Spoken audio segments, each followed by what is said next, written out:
मैं lower court लड़ा हूं, हाई कोर्ट लड़ा हूं, सुप्रीम कोर्ट लड़ा हूं, सब बार लड़कर जीतकर यहां बैठा हूं, कहीं कहीं दिक्कत नहीं।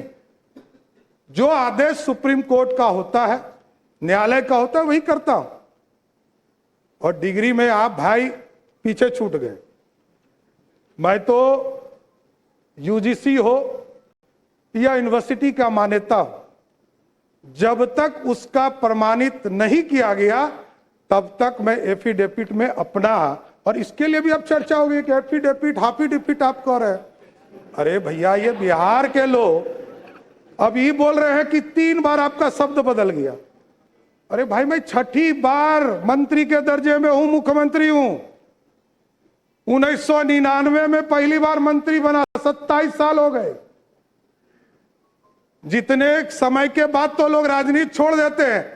अभी हमारे भाई अख्तरुल जी ने कहा कि सबसे युवा मुख्यमंत्री, लालू जी सबसे पहले युवा मुख्यमंत्री हुए, लेकिन पूरे बिहार को लूटने में लग गए। इसलिए युवा नहीं, बिहार को समृद्ध बनाना है, बिहार की समृद्धि के लिए काम करना। बिहार में नीतीश कुमार जी और प्रधानमंत्री जी ने जो संकल्प लिया है, 1 करोड़ लोगों को सरकारी नौकरी और रोजगार देना है, इस वादे पर काम करना है। और महिलाओं के लिए स्पष्ट बताना चाहता हूं, नीतीश कुमार जी एक गार्जियन के तौर पर बिहार में काम करते रहे। आदरणीय प्रधानमंत्री जी लगातार महिलाओं के सम्मान में आगे बढ़ रहे, और अभी कह रहे थे ना कि आरक्षण के अंदर आरक्षण दे दीजिए। विजय बाबू उठे तो इनको कहे कि दर्द हो रहा है। आज देख लीजिए, हमारी बहनें यहां बैठी है, 29 विधायक हैं यहां पर, उसमें से 23 विधायक सिर्फ ओबीसी या दलित समाज से है, 2/3 से अधिक।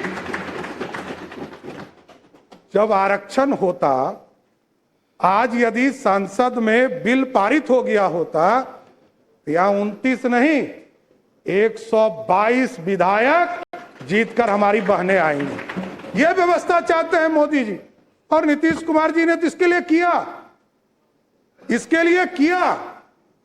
2006 में जब कानून बना रहे थे पंचायती राज के अंतर्गत, तो 50% महिलाओं को आरक्षण दिया, और 50% महिलाओं को आरक्षण दिया तो आपको जानकर खुशी होगी कि आज के तारीख में नगर निकाय में और पंचायती राज में 59% महिलाएं चुनाव जीतकर आ रही है। मतलब 50 से 59 हो गया।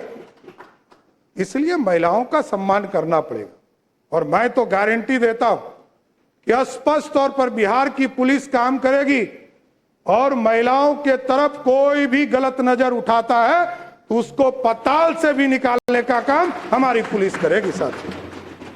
और बिहार में सुशासन, लगातार कई साथी हमारे काम करते रहे।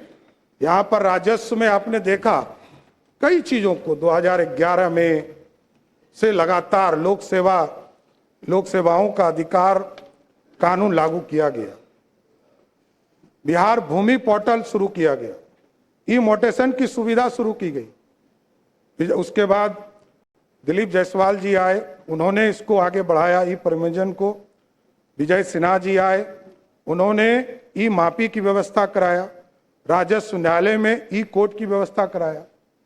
संजय सरावगी जी थे, इसको पूरा डिजिटल कराने का काम किया। लेकिन जरूर आश्वस्त करता हूं साथियों, आपने मौका दिया है 3 चीजों को, ब्लॉक, अंचल और थाना, इसको मेरा सीएमओ इसको पूर्ण रूप से देखेगा, और बिहार की जनता को पूर्ण रूप से सारी सुविधा मिल सके, इसकी सुनिश्चित करने का काम किया जाए। इसलिए पूरे बिहार की चिंता लगातार आदरणीय नीतीश कुमार जी के नेतृत्व में होता रहा है। प्रति व्यक्ति को दुगना आय हो सके, इसकी चिंता करना है। तेजी से औद्योगिक विकास हो सके, इंडस्ट्री को आगे बढ़ा सके। और आपको जानकर खुशी होगी, लोग कहते हैं कि इन्वेस्टमेंट कहां है। मैं बताना चाहता हूं, 2024 के 28 जनवरी को हम लोगों ने ओथ लिया आदरणीय मुख्यमंत्री नीतीश कुमार जी के साथ। मैं फाइनेंस डिपार्टमेंट में काम कर रहा था। हमें यह ज्ञात होते रहा कि कई चीजें बिहार की जनता को हम बता नहीं पाए, और आपको जानकर खुशी होगी कि पिछले 2 साल में बिहार में 1,36,000 करोड़ का प्राइवेट इन्वेस्टमेंट सिर्फ बिहार में कराने का काम किया गया और इसको टारगेट लिया है हम लोगों ने।